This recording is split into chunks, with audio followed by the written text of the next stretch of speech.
Chers petits observateurs automobiles, non, ce n'est pas POA, c'est tout simplement GG qui va vous faire la présentation de sa Renault 20 TL de 1977.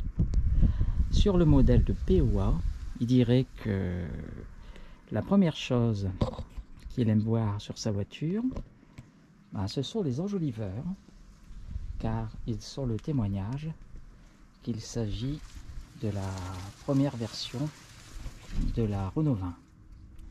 Alors ici c'est une Renault 20 de 1977. Il était présent à partir du modèle TL. Sur la L, il n'y en avait pas. Et ça pas la couleur champagne. On dit que la peinture est d'origine, que la voiture aurait sommeillé pendant une vingtaine d'années avant d'être remise au propre. Là par contre vous vous demandez si les feux de route fonctionnent. Non, ça a été rajouté en guise de garniture. D'ailleurs vous voyez, c'est même pas connecté, hein. Voilà.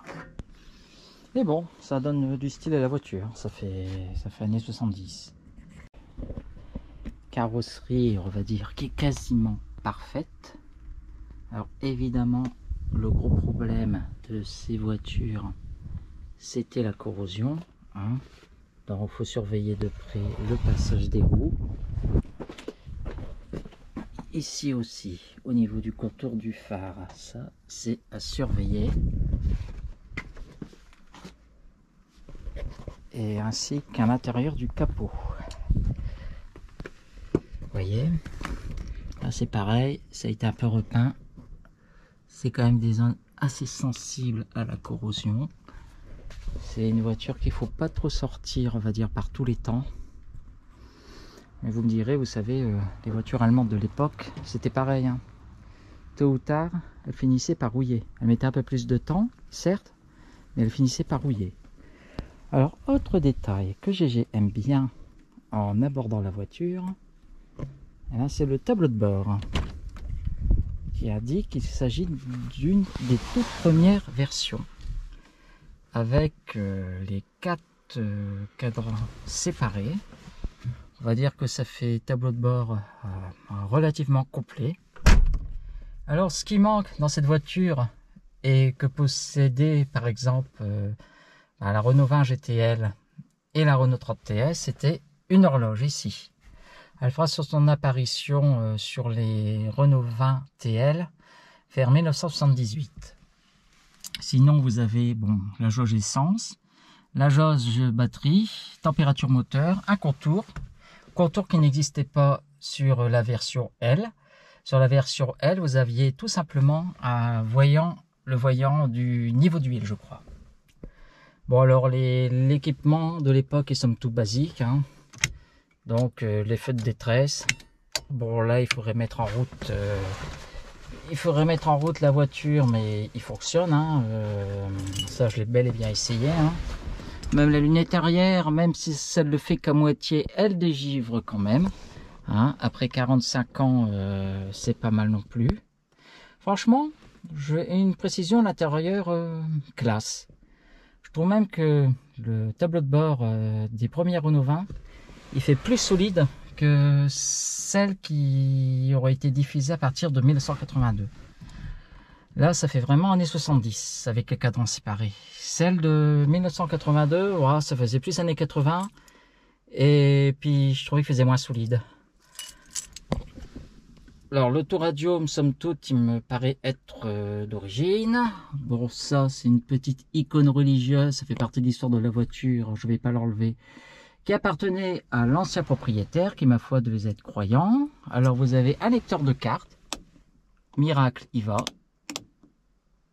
Voilà. Et vous aviez... elle va aussi. Je pensais qu'elle allait pas. Une découverte.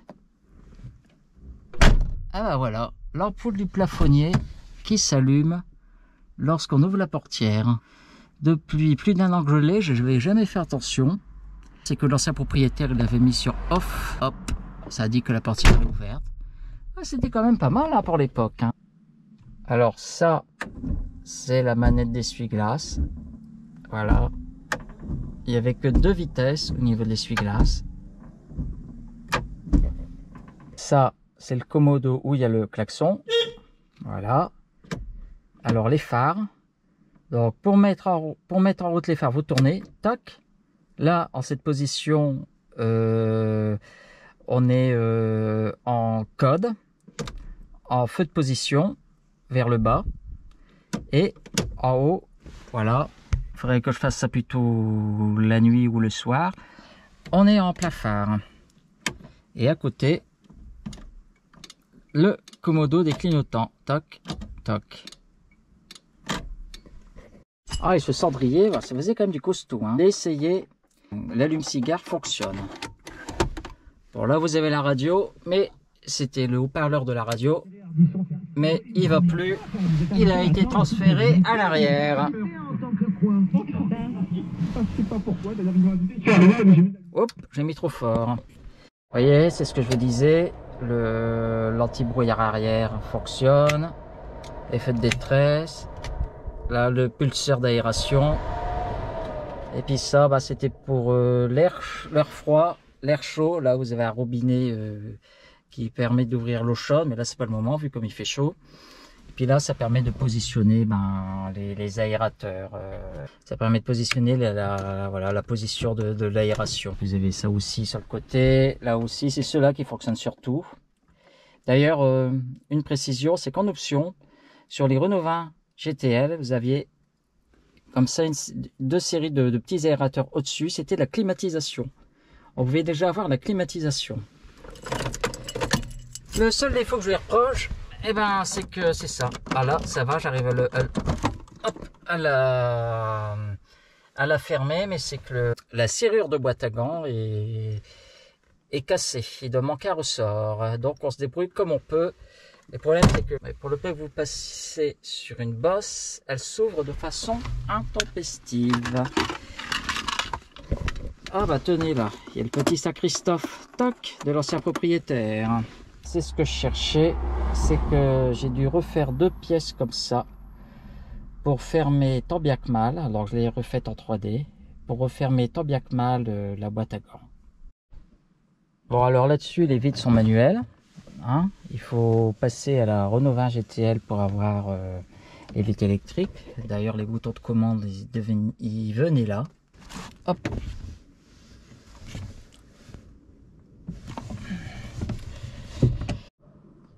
Bon, vous aviez quand même le vide-poche côté conducteur, assez pratique. Ah oui, alors, ça c'était la grande époque où vous aviez une clé différente pour chaque portière. Alors ça, c'est la petite clé de contact. Ça, c'est pour l'ouverture de la porte. Alors, c'est celle où c'est écrit Vachette. C'est comme ça que je le mémorise. Et Neyman, celle où c'est écrit Neyman, c'est pour ouvrir le coffre. On va passer à l'arrière maintenant.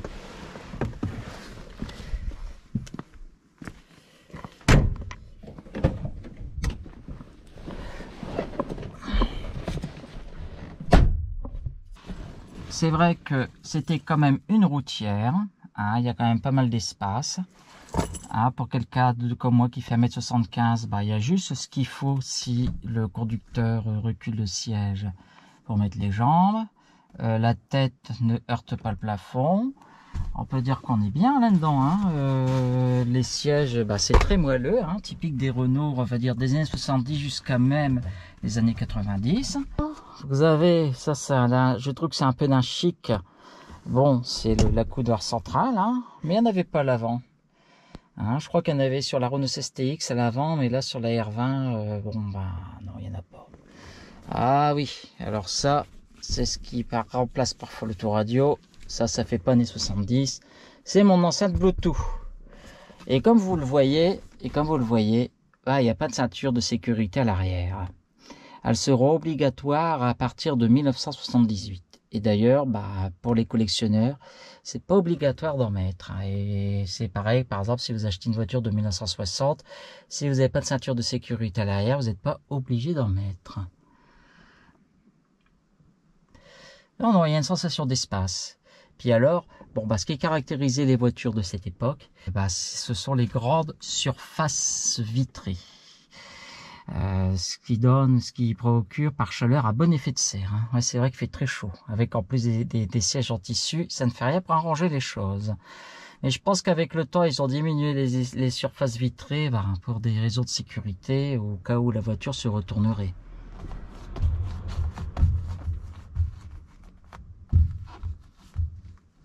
D'ailleurs là, on dirait qu'on sent comme des barres de renfort au niveau du toit. Est-ce que c'était pas justement une sécurité dans le cas où la voiture se retournerait? Alors à l'origine, il y avait qu'un rétroviseur. Hein, le deuxième a été rajouté certainement par l'ancien propriétaire, ou à moins que ça ait été rajouté quand la voiture a été remise en état après son long sommeil. Alors ce qui est marrant, c'est que dans les vidéos, là je vous fais la présentation de la voiture après avoir fait son essai routier, hein, ce qui sera la deuxième partie de la vidéo. Pour ce qui est du coffre, vous avez un volume de chargement assez important. Alors ce qui est dommage, c'est que la lumière, oh bah il n'y en a même pas de lumière, il faudra que GG pense en mettre une.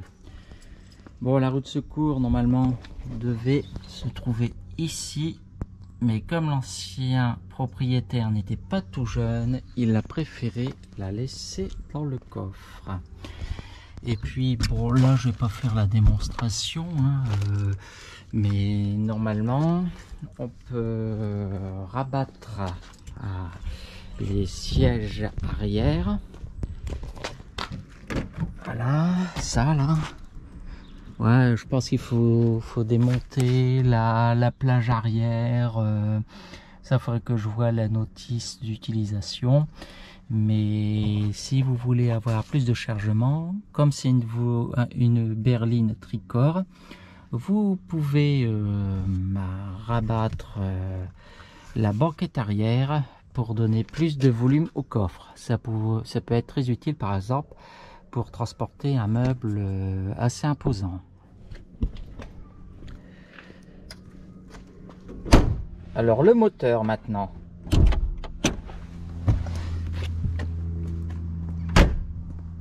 Alors, vous voyez, la levée du capot se fait vers l'avant. Donc c'était très typique des Renault de l'époque. Alors vous avez le moteur 1647 cm3 4 cylindres qui a été emprunté à la Renault 16 TX. Alors ce qui a été fait récemment comme petits travaux, donc c'était le changement de la courroie des accessoires et le filtre à essence. Sinon voilà, il tourne parfaitement quoi. J'avais fait récemment 500 km, plus de 500 km d'une traite entre Lille et Cherbourg, sans le moindre problème.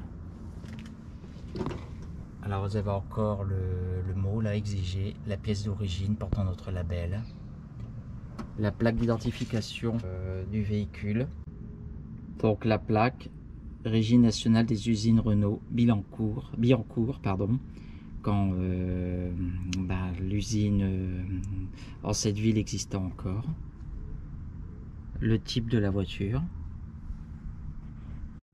Et ça, il me semble, c'était la référence pour la peinture.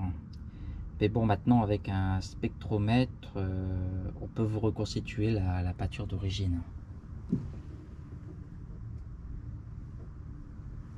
Allez, maintenant, un petit démarrage à froid.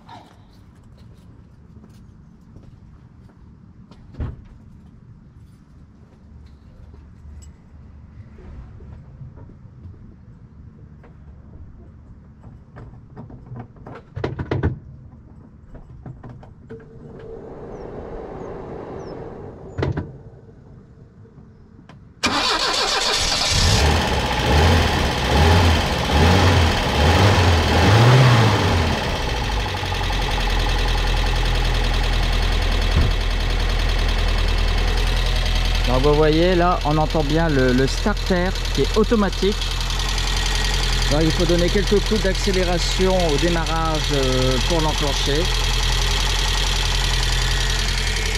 Et encore, il fait pas trop froid, donc le starter automatique, il monte pas jusqu'à 2000 tours. Donc il monte vraiment à 2000 tours quand il fait très froid. Là, on est à quoi? On est à 1500 tours. Ah, là on peut l'augmenter, voilà.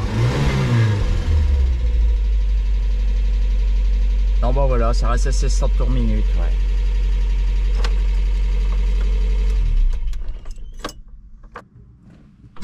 Bon, c'est vrai que quand on claque les portes, c'est pas du Mercedes, hein. On voit que la tôle, elle est beaucoup plus fine. Alors, pour ce qui est du passage des vitesses, donc une boîte 4. Alors, la particularité, c'est que, comme les Renault de l'époque, c'était pareil aussi, il me semble, sur la Renault 18, enfin sur les premières Renault 18, c'est que le passage se fait en biseau. Voilà, c'est une boîte 4. Alors, la marche arrière, au début, j'ai perdu un peu mon latin, c'est qu'il faut appuyer sur le champignon, si je puis dire, et alors c'est pas toujours facile, il faut s'y reprendre au moins 2 fois. Hop, il faut pousser en bas vers la gauche.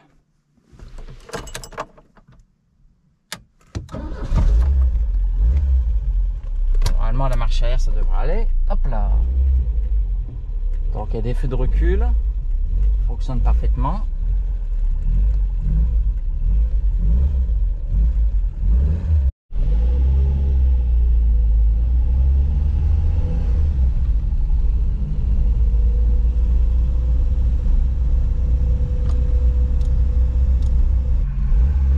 Faire attention au ralenti, parfois il est capricieux et la voiture peut caler.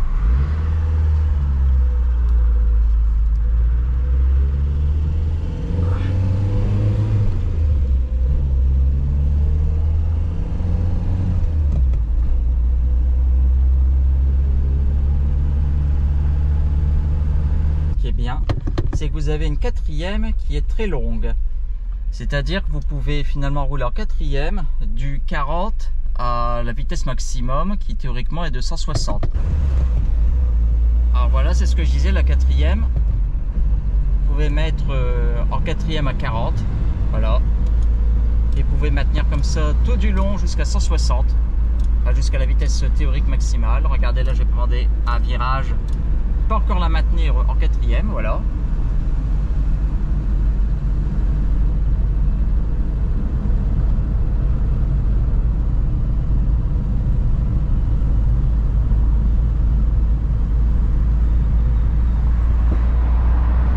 Bien regarder dans le rétroviseur, même pas hésiter à se retourner parce que le problème avec ces voitures,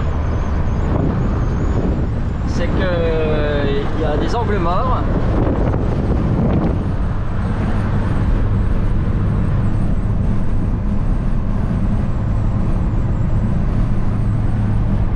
Alors vous voyez la différence par rapport à la Renault 20 de 1979 que les parents de GG avaient à l'époque, c'est que GG se souvient qu'à 90 on était à 3000 tours minute. Là on est à 3600 tours minute. Alors ça peut être dû à deux choses. C'est que d'une part, cette Renault 20 TL de 77 ne dispose que de 90 chevaux, alors que celle de 1979 de 96 chevaux. Les voitures avec le temps, elles perdent un peu en puissance. Bon allez, maintenant on va faire une petite poussée toute raisonnable sur autoroute.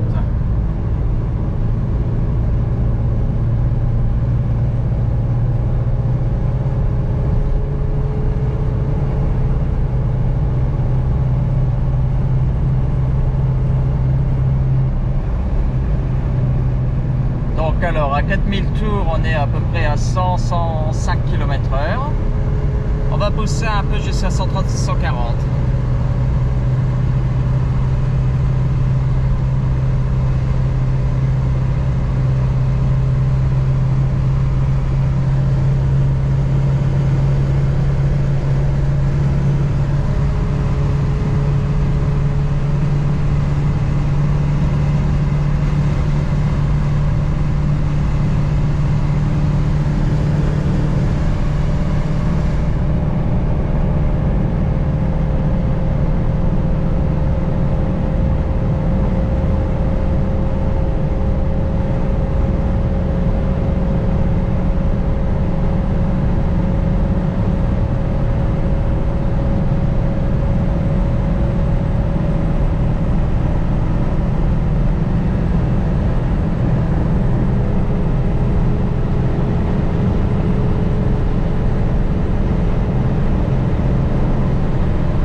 voyez, j'ai réussi mon record, presque 160.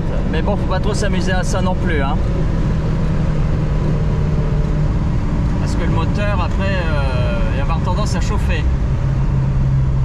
Ah, ma mère, elle a quand même 45 ans, hein. Voilà, tranquillement maintenant.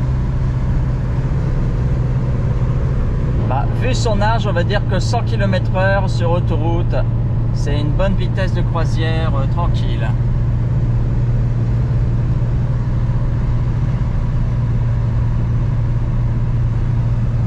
Question confort, on peut pas se plaindre, hein. Les sièges, bon, bah, sont typiques de l'époque, hein, très moelleux.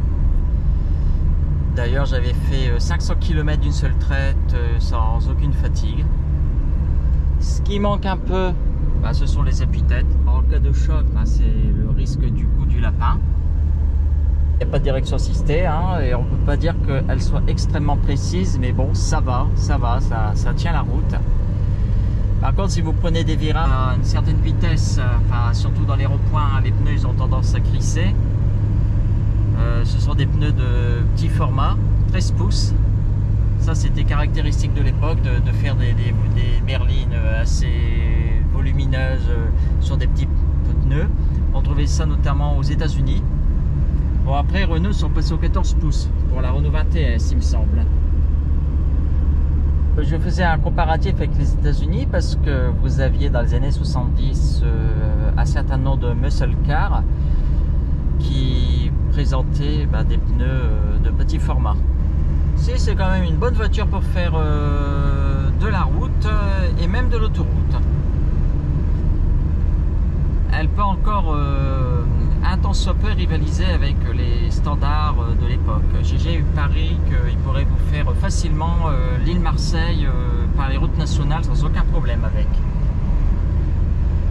Bon, par ailleurs, en roulant, ça se sent quand même qu'il n'y a pas de direction assistée, hein. On sent une certaine fermeté quand on prend des virages. Et pour la direction assistée, il aurait fallu trouver une Renault 20 GTL. Là, oui, là c'était la totale. Là. Vous avez direction assistée, vite électrique. C'était le summum à l'époque. Si après vous aviez la Renault 30 TS qui était qui chapeautait la gamme Renault en 1977. Ah, c'était la Renault 30 TS V6 avec le moteur PRV, Peugeot Renault Volvo, 2,6 litres il me semble. C'est ça, oui.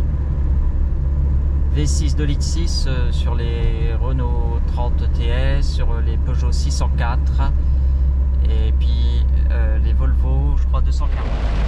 Eh ben, j'aurais jamais cru qu'avec l'ancienne, j'aurais dû rouler sur l'orage. Pas très bon pour la carrosserie tout ça, hein.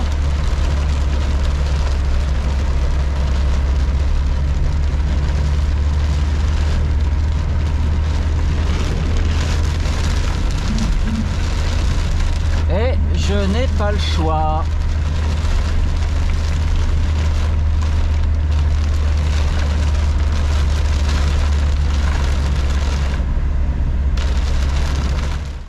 Pour ce qui est maintenant de la vision de nuit, du moins dans la pénombre, on va faire un petit tour des différents éclairages.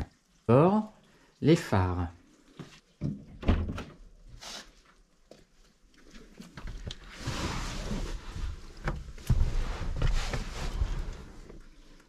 Vous avez ici le commodo des phares. Tac. Alors là, en position du milieu, ce sont les feux de route. En bas, les veilleuses. Donc les veilleuses, comme beaucoup de voitures de l'époque, n'étaient pas intégrées dans le phare, mais mises à côté du clignotant de couleur blanche. De toute façon, à l'arrière, quelle que soit l'intensité de l'éclairage, ça reste évidemment la même chose.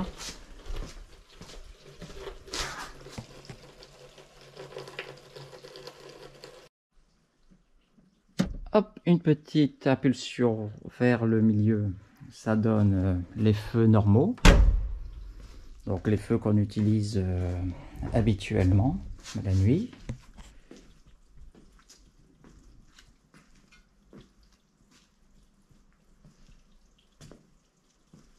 l'ancien propriétaire, il a eu la bonne idée de mettre des ampoules jaunes, comme cela était en vigueur sur les voitures en France entre 1937 et 1993, il me semble. Et c'était comme ça qu'à l'époque, lorsqu'on était à l'étranger, dans les pays riverains, on pouvait identifier les automobilistes français. Enfin, la plupart du temps. Et enfin, une impulsion vers le haut, plein phare.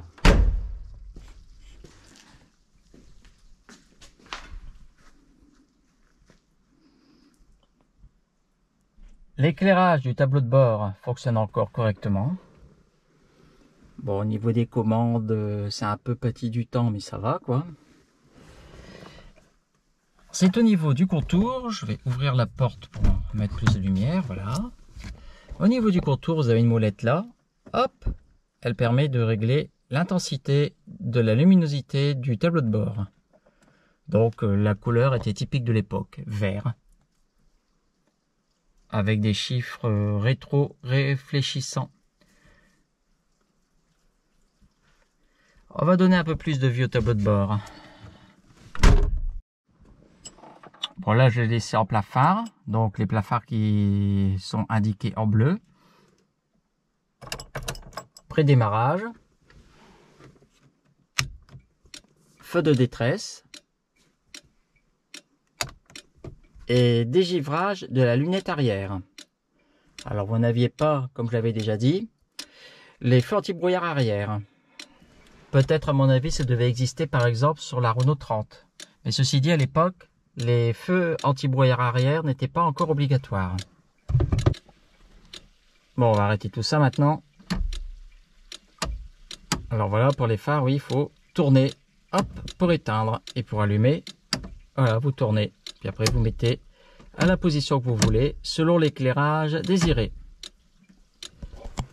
Alors, j'arrête le désembouillage de la lunette arrière et les feux de détresse. Et pour la mise en route, alors là, comme je refais cette séquence, j'avais déjà fait en moins bonne qualité, mais bon, je sais pas s'il y aura beaucoup de différence entre le 1080 et le P et le 4K. C'est qu'il faut, pour la mise en route, faut appuyer, surtout quand la voiture a sommeillé un certain temps, une fois ou deux à fond sur la pédale d'accélérateur, de façon à activer le starter automatique. Alors, on y va.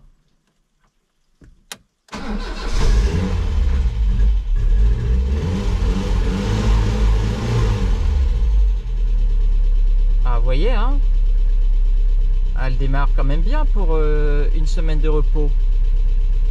Il est à préciser que le garage, il est sec et assez chauffé, donc ça joue en la faveur du démarrage.